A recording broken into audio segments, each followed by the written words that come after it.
So 10 years ago, this was the area where the world was looking at Glasgow hosting the Commonwealth Games. And I guess you're wondering what happened next. Well, I'm about to find out inside that building. Come with me. Maybe you should tell us who you are and what you do. Well, my name's Martin Mackay and I'm the Chief Executive at Clyde Gateway. Simply, we're about three things. We're about people, about place and jobs, with people at the front of that. You're right at the heart of this project for regeneration in this area, which has had a bit of a tough rep in the past. And then, of course, Commonwealth Games come to Glasgow. With the big events like the Commonwealth Games, it's always going to bring a lot of changes to locations, because we had big investments like the Athletes Village as well as the Emirates Arena. When we started this project, local people told us that the history of the area was important, so we wanted to try and make sure that we respected that, and this building is an example of that, and we've been able to repurpose it into fantastic new offices, a cafe, we've brought in new businesses, and it's a real testament to that history but also to the future as well.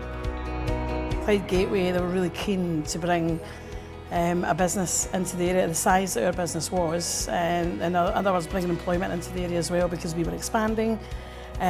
We came to see this, fell in love with it right away and thought, no, we need to make this happen. So it was a really good collaboration. When this building came to kind of fruition, they approached me and said that we'd love to have a business cafe. I think Clyde Gateway are really big on sustainability and make sure everything is renewable, and that's just our full ethos. We're building on tarnished land and getting things up to that kind of standard. Hi, yeah, I'm Karen. I'm a photographer and I live locally in the Athletes Village. Tell me what that experience is like to live and work in this environment. But I think for the village itself, I think there's an amazing sense of pride and beauty in it, and just being lucky enough to live there, and social housing and private parts have come together, which I think is really important. When you see elite athletes racing around the city centre of Glasgow, it is inspiring. It's a spark, it starts something, and you can use it as a starter, and that's what's happened here. So it's the start of an initiative, a bit like Bike Town. You know, it started with an idea of one of our community and board members, and now 10 years later we have a thriving social enterprise. So everything you see built here, the children have been involved in building, using the tools, trying to give them the life skills of understanding what tools are used for as well. It's about them, we're giving them the freedom to be themselves, to use their imaginations, to learn new skills and life skills that they'll use forever.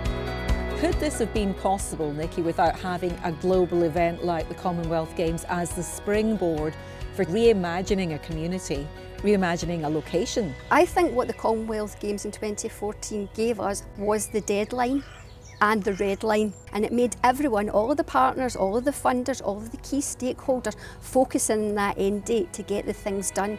But importantly, it didn't end in 2014. It was about continually building on everything that had been brought to bear in 2014. We do that with such great people, with great energy in this area that really support, I would say, a very vibrant and thriving community. So 2014, we have the big bang with the Commonwealth Games coming to Glasgow. Who would have thought 10 years later, this place is absolutely buzzing. You know that, but you really need to come and see it for yourselves. Why don't you do that?